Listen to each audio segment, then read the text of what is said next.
Yo, all right, guys.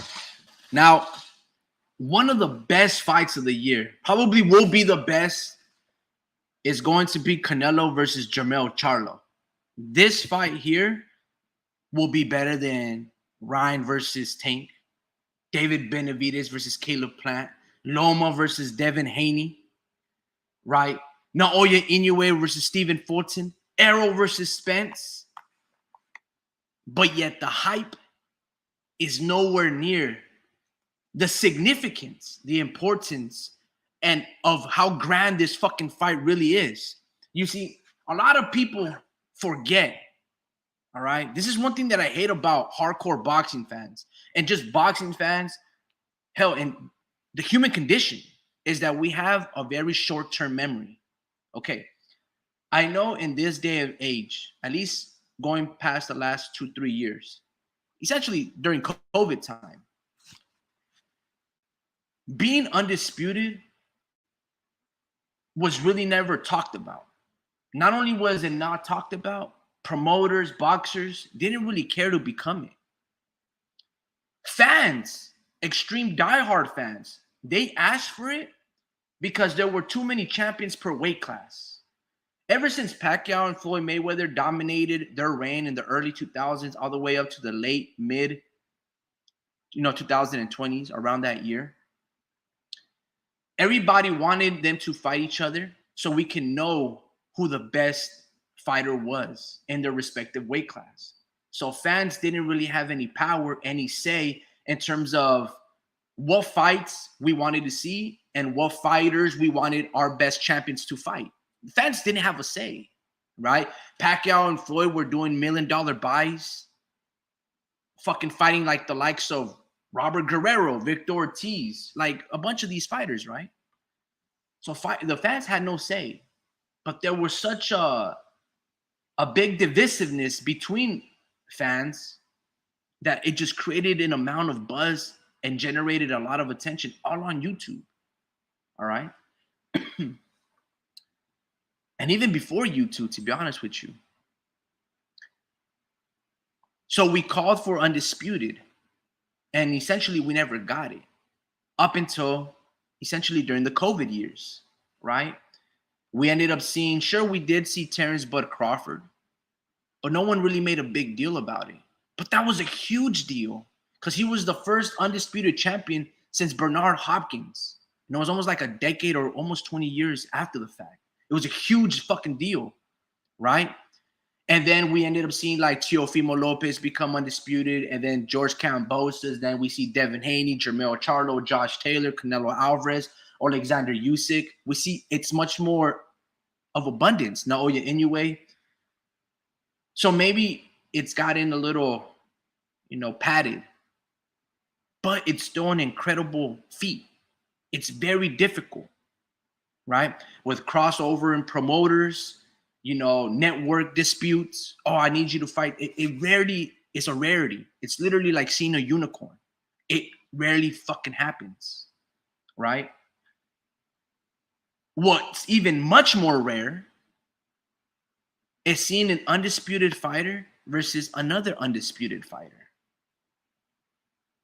That has never been done in the history ever. It doesn't happen.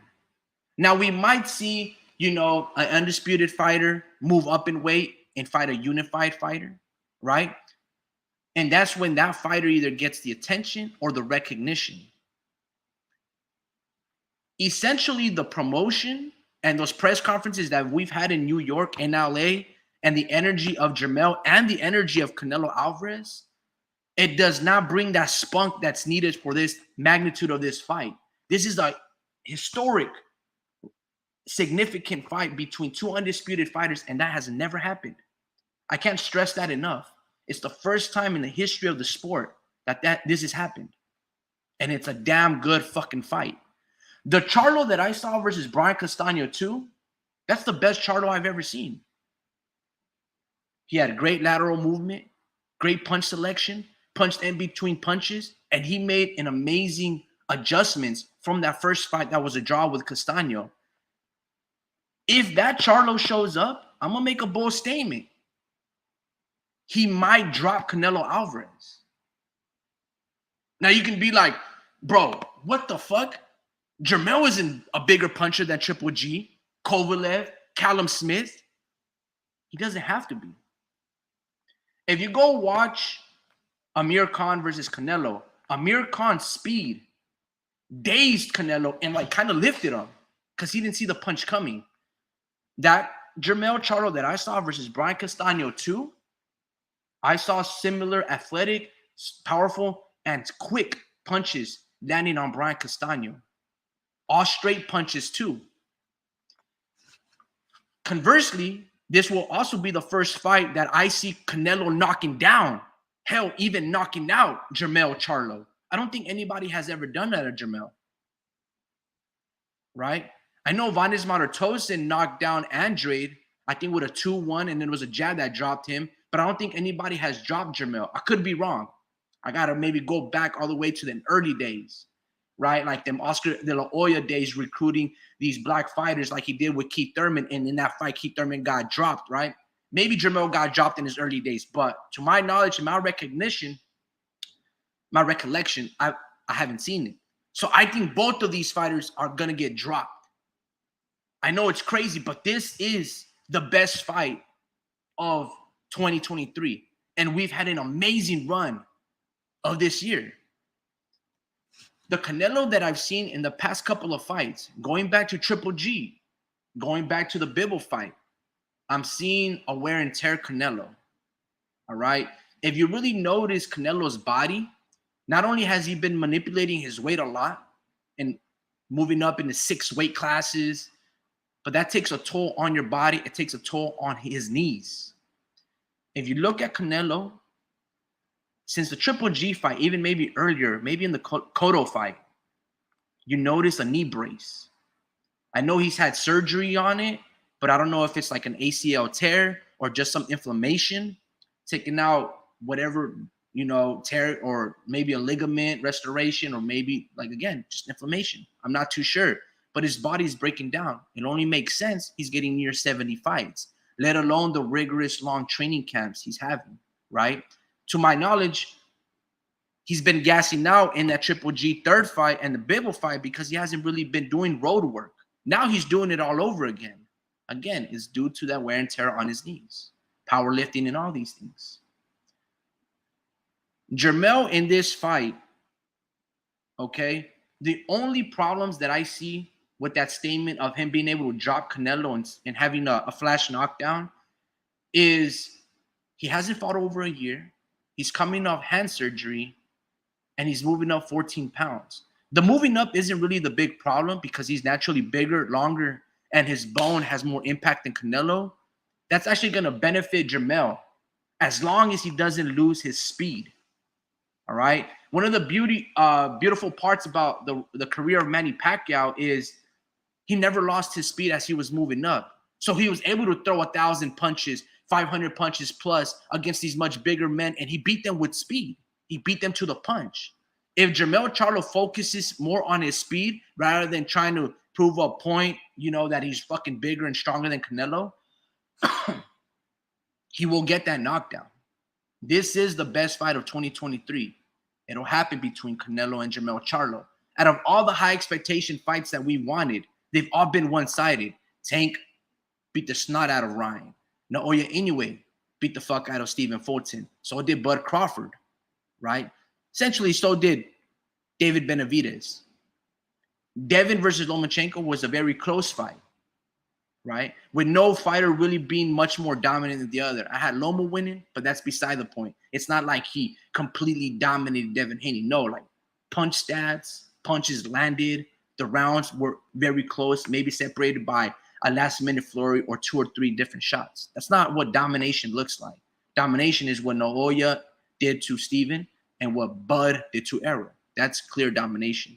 So Canelo versus Jermell will live up to that fight, but you couldn't tell it based on that press conference. You simply could not tell it.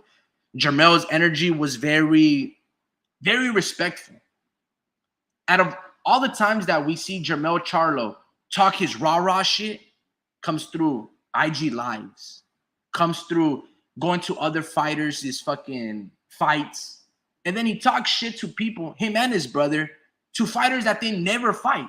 Jermell was talking shit to Danny Jacobs, telling them that, you know, he'll pull him by the fucking ears and boom, right? And then when Danny Jacobs checked him in real life, Jermell was quiet.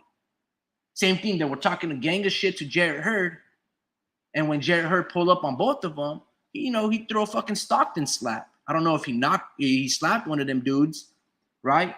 Jermell talking a gang of shit to Bud Crawford, and then he goes on to fight Canelo Alvarez. Jermell talking shit to Caleb Plant, and then Caleb Plant's the one that slaps these dudes.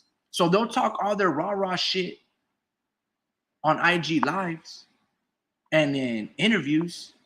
Bro, this is the perfect opportunity to say your piece in these big press conferences. Jermell didn't bring the energy. Canelo didn't either. It takes two to tango. Jermell, for the past couple of years, he's always talked shit about Canelo Alvarez.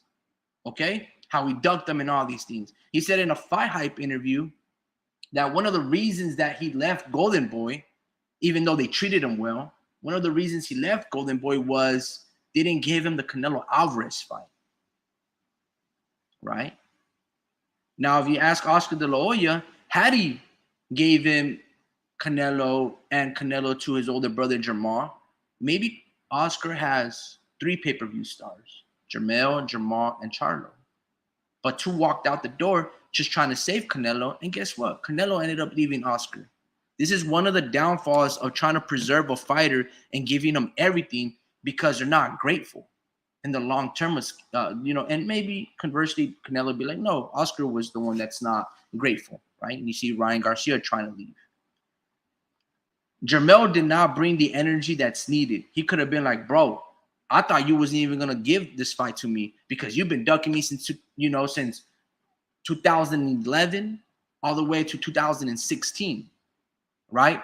You came back down and fought Amir Khan and Liam Smith, and you could have fought me then. But you didn't. You went elsewhere, right? Fought at all these Canelo weights. He's been ducking me for all these years. I don't get the recognition I deserve because this motherfucker wouldn't fight me.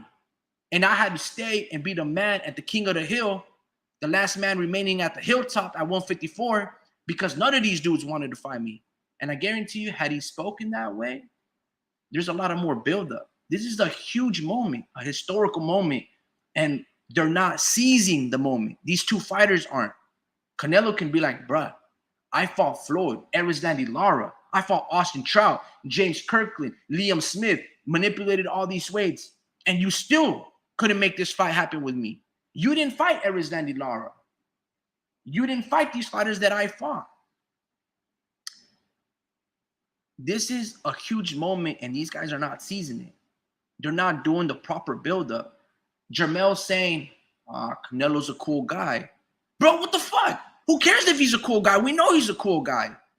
Whether he's cool, whether you're nice, whether you're trying to soften him up and rub lotion on his body does not negate the fact that he's going to throw fucking left hooks to your fucking face and try to knock you the fuck out. Don't be nice to him, bro. What are you doing? Keep that energy that you've kept on those IG lives and display it here in the press conferences. All of a sudden, you don't want to talk? You want to be his fucking best friend? What's going on? Canelo could be checking him. He's like, bro, don't try to be nice to me. You've been talking a gang of shit all these years, you and Demetrius Andrade. But when we come face to face, I make memes out of you dudes. Look, man, they're not seizing the moment at all. And neither are the promoters. Neither are their trainers. I know Derrick James ain't going to speak his mouth because he said a gang of shit in the buildup of Errol versus Bud, and he's quiet, as he should be. He should be humble. Maybe Jermell is shell-shocked. Maybe he's still having the residual effects, and those images are scarring him of what Bud did to Jermell. Bud did to Bud. Bud did to Errol. That's why maybe Jermell is like, man, this motherfucker can essentially do the same thing to me. In that case, it would make sense. But now you have a defeatist mentality going into the fight, and you can't be having that. Yo, what's going on, Speed? You should have told me you was going live. I did. Texted you. I mean, it's really all I got to say. I'm not going to repeat myself, bro. But yeah, man, this is an amazing fight. It'll be the best fight. I believe both fighters will get dropped. I got some clips that I'll show you guys in my editing software of why I say what I say. Jermell in the Brian Castaño 2 fight showed a beautiful way of having lateral movement, minimal lateral movement, not being excessive, right? Minimal side to side punches thrown in between when Brian Castaño was there. Brian Castaño also fights. He's like a poor man's Canelo Alvarez. He has a really high guard, parries and, slips punches and slaps punches away. He's an amazing fucking fighter. The only thing is he doesn't really have or generate that same pop and explosiveness that Canelo has. Nor does he have the same chin and grit and experience, right? I mean, years later, he fought Erislandy Lara, fought him to a draw, right? And he's not even as aggressive as Perro Angulo. He's much like Canelo Alvarez. He's methodical in his approach. He's not really one to take a punch to give a punch. No, he's got a high guard, walks you down, throws punches. Brian Castaño is an amazing fucking fighter. And I need to see more of him. I would love for him to see and fight Tim Tszyu. But let me digress back a little bit. What I saw Jermell versus Brian Castaño 2 could be like a little sample size that he can execute versus Canelo Alvarez and be successful. Now, Jermell moving up 14 pounds, it's actually going to help him a lot, right? Because if you're smart and studious, you don't have to really worry about lifting a bunch of weight. You don't have to worry about cutting a lot of weight. You just have to focus on your technique and your strategy, right? Having multiple game plans in case one doesn't, but just game plan and strategy. That's all you need to do. Technique. The weight and the speed will just carry naturally. And focus on speed. Focus on how Pacquiao goes about his business when he went up and moved and fluctuated between all these weights, knocking out the likes of Barrera, Morales, Marquez, right, Miguel Cotto, David Diaz, all these amazing fucking fighters. Speed was the key factor. The pop itself carries over. Now, here's one thing, and a flaw that I've seen in many Jermell Charlo's fights. When Jermell fought Tony Harrison, both fights, he wasn't sharp. He was throwing a lot of over-committing shots, reaching and missing wildly. When he calmed down and he's showing his punches and he threw combinations, it was much better. He was having much more success, right? If he loops those shots and he has this nervous energy, kind of like the nervous energy Oscar Valdez had with Shakur in the early stages of the rounds, he's overcommitting, slipping on his own feet because he's throwing such wild shots, trying to get the recognition and respect of the other fighter. Oscar trying to get the respect of Shakur. And if Jermell does the same thing, Canelo, if you watch that Billy Joe Saunders fight and the Plant fight, he does these beautiful counter slips and he comes back with some nasty ass uppercuts. Jermell can get dropped by those. Man, it's going to be a really good fucking fight. That's pretty much all I got to say. If Speed and Drew hop on, it's cool. If not, that's all I got to say. Just a little recap. These two dudes aren't seizing the moment for this fight. It's the best fight of 2023. And I believe two dudes will get dropped. Both of them will go drop. Jermell will hit the deck. Canelo will hit the deck. That's all I got to say, man. And I'm out.